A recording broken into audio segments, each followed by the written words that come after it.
Imagine knowing your exact progress toward financial freedom, a single number that tells you how close you are to saying goodbye to the 9 to 5. What if you could track your journey to early retirement like a video game score, seeing your freedom score rise with every smart financial decision? Today, we're revealing how you can quantify your path to ultimate independence. Most people think they're on track for early retirement, but without a concrete measurement, it's just wishful thinking. We've developed a revolutionary freedom score, a quantifiable metric that removes the guesswork from your financial journey. This isn't just about saving money. It's about strategically optimizing your path to genuine financial liberation, and we're going to show you how. Are you tired of feeling like early retirement is a vague, distant dream? Do you ever wonder if you're actually making real progress, or just treading water financially? We've all been there. That's why we created the Freedom Score, a simple yet powerful system to objectively measure your advancement on the path to financial independence. Stop guessing and start knowing your true progress. I'm Dave, and today we're turning a fuzzy dream into a scoreboard you can actually use. By the end, you'll know your number, your next lever, and the mistake that makes people celebrate too early. Quick favor before we build it: hit like, subscribe, and comment your best guess what % of your essential bills could passive income pay today. 10, 50, or 100. No overthinking. Here's why this matters in 2026. Prices move, headlines scream, and careers feel less predictable. A goal like retire early is inspiring, but it's useless without a way to measure progress. Most people track net worth like it's the whole game. Net worth is the scoreboard for the season. Your freedom score is the win condition for the match you're playing right now. Your freedom score is simple: passive income divided by essential monthly expenses times 100. If passive income covers half your essentials, you're at 50. If it covers all of them, you're at 100. Notice what that does. It forces honesty. It doesn't care about the car, the title, or the vibes. It only asks one question: could your money keep you alive if you stopped working? And before you say, "That's depressing," it's actually freeing. Because once the number is clear, the path gets clear. You stop guessing, you start engineering.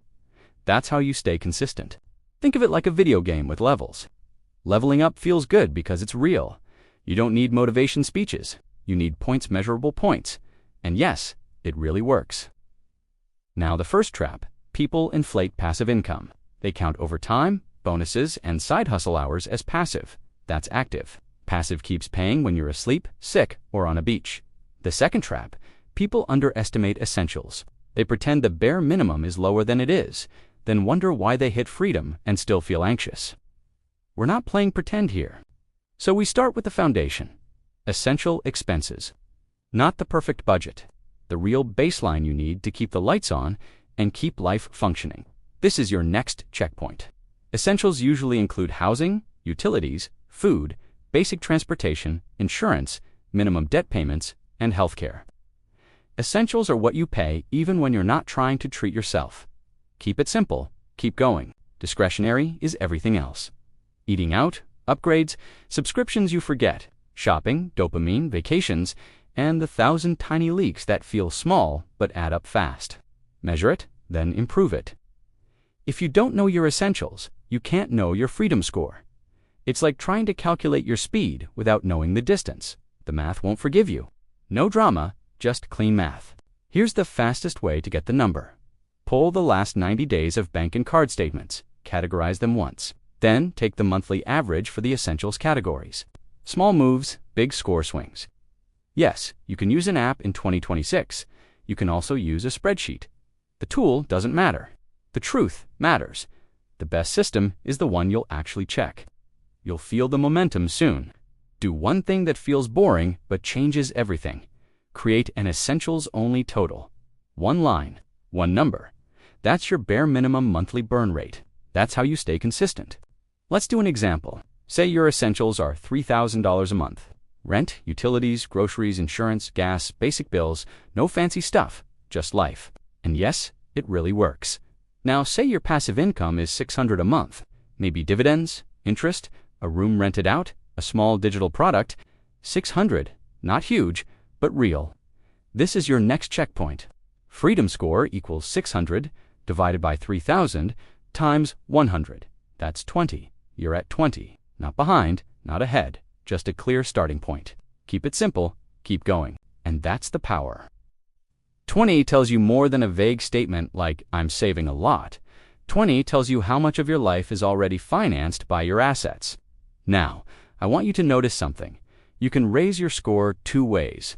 Increase passive income, decrease essential expenses. Most people only try one, and progress crawls. We're going to use both levers, but strategically. Because slashing essentials blindly can make life miserable, and chasing high yield blindly can make your portfolio dangerous. Before we talk strategy, we need the destination, the crossover point. That's the moment your passive income covers your essential expenses. That's freedom score 100. Measure it, then improve it. When you hit that point, work becomes optional in the most practical sense. You can still choose to work, but you're no longer trapped by the next paycheck. Passive income can come from dividends, rental income, interest, royalties, licensing, or businesses that run without you daily. The key word is without you, daily. No drama, just clean math. Dividends are popular because they scale and they're hands-off. But dividend investing isn't magic. It's math plus time plus consistency plus not panicking when markets wobble. Real estate can be powerful, but it's not always passive. Repairs happen, tenants happen. So we count only the net cash flow after reserves, not the optimistic number on paper. Digital assets can count too, but only if they keep selling without constant new posts every day. A template, a small course, a book, a licensing deal, something with repeatability. Interest income can play a role, especially when rates are high. But don't confuse a temporary rate environment with a permanent plan. Build a durable engine, not a lucky moment. Now, picture the crossover point like a bridge. On one side is work pays bills. On the other side is assets pay bills. Your freedom score is how far across you've walked. Let's make it concrete. If essentials are 3,000 and you want a buffer, you might target 3,600 in passive income. That's a freedom score of 120. Why 120? Because taxes, repairs, inflation, and bad months exist. If you aim for exactly 100, a single surprise can knock you back into work is mandatory. That buffer is the twist most people skip. They hit 100 on a good month and declare victory. Then life happens, and the anxiety returns. We're building real freedom. Okay, so how do you raise the score faster without living like a monk or gambling with your future? We focus on the fastest point-perfect moves first. Move 1 is boring and unstoppable. Automate your investing. Weekly beats monthly. Monthly beats when I feel like it. Consistency is how compounding becomes visible. Small moves, big score swings. If you're using dividend ETFs or broad funds, think in terms of building income units. Each unit pays a little, then the units buy more units. That's the snowball effect. But don't chase yield. High yield often means high risk, or shrinking principal, or a business under stress. Your freedom score should be built on stable cash flow, not fragile cash flow. Here's a simple rule.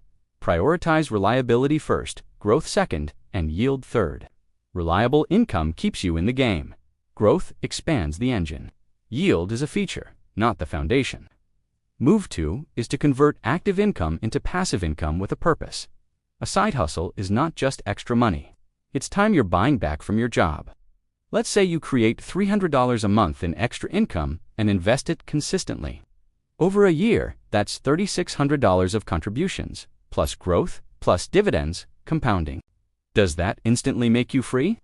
No, but it can raise your freedom score by real points every year, especially if your essentials are controlled. Progress feels slow until it suddenly isn't. Move 3 is the highest impact expense play, housing. If you can reduce housing costs without destroying your life, your essentials drop and your freedom score jumps immediately. Downsizing, roommates, house hacking, refinancing when possible, relocating or renegotiating housing is the boss level of expenses. Beat this level and the whole game gets easier. This is your next checkpoint. Transportation is the next boss. A car payment, plus insurance, plus maintenance can silently eat your future. If your car choice is keeping you at freedom score 15, that's not a flex. Debt is a hidden tax on your freedom score. Minimum payments are essentials. Pay off high interest debt, and you lower essentials while freeing cash to invest. That's a double win. Subscriptions are the sneaky leaks. Most won't change your life alone, but 10 of them will. Do a subscription audit once per quarter. Keep the ones you truly use. Delete the rest. Now, I don't want you to cut joy. I want you to cut low-value spending. Value-based spending means you keep what actually improves your life and you remove what you don't even remember. Next, let's talk about the speed boosts people ignore: tax-advantaged accounts and smart asset location. Keeping more of your returns accelerates everything. Keep it simple, keep going. Depending on where you live, retirement accounts can reduce taxes now, later, or both. The point is simple: taxes are an expense. Lower taxes, lower essentials, higher freedom score. Also remember, the return you keep is the return that compounds. A 1% advantage doesn't sound sexy, but over years it becomes the difference between almost free and actually free. Now I'm going to give you a practical way to track this like a game. Don't track everything. Track 3 numbers: essentials, passive income, and freedom score. That's it. Update it once a month. Put it on a calendar. Make it a ritual. When you see the score move, you'll stay engaged. When you don't, you'll know exactly what lever to pull. Let's add levels so it feels real. Freedom scores 0 to 9 is the tutorial. You're learning, building habits, and getting your first dollars of passive income working. 10 to 24 is the grind.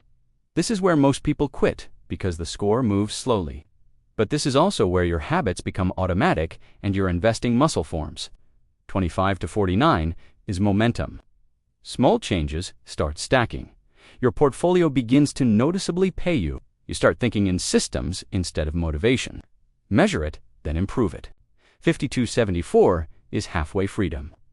You could lose a job and not instantly panic.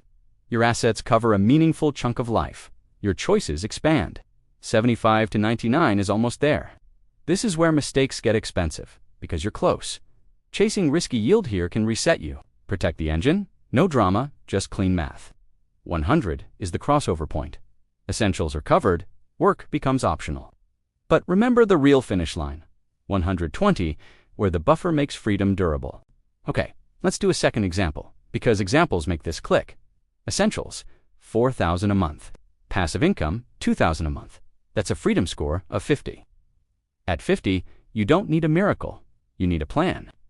If you can add $500 a month in passive income and reduce essentials by $500, you can jump to 62.5 fast. That's the game. Stack small wins. A cheaper insurance plan, one paid off debt, one rent reduction, one extra investment contribution. Each move is a few points. Points add up. Now, the biggest mindset shift. Don't wait for motivation. Build a process. Motivation fades. A process runs even when you're tired, busy, or bored. Small moves, big score swings. Your process can be auto-invest on payday, review expenses on the first weekend, and increase contributions every time you get a raise. Raise goes to freedom before lifestyle. Here's a trick I love. Whenever income increases, split the increase 3 ways: 1 part investing, 1 part debt payoff, 1 part lifestyle. You still enjoy progress, but freedom still accelerates. Another trick: assign every dollar a job. Some dollars buy security, some dollars buy growth, some dollars buy joy. Random dollars disappear. Purposeful dollars create freedom score. Now, let's address the fear. What if the market drops? Your freedom score can dip if passive income drops or essentials rise. That's why we build margin and diversify income sources. Dividend income can be steadier than price, but it's not guaranteed. Rental income can be steady, but vacancies happen. Diversification means one bad month doesn't break your freedom. Build a small cash buffer, too. I'm not talking about hoarding cash forever. I'm talking about a runway, so you don't sell investments at the worst moment to pay the electric bill. Here's the mid-video challenge. Pause for 30 seconds after this segment and estimate your essentials.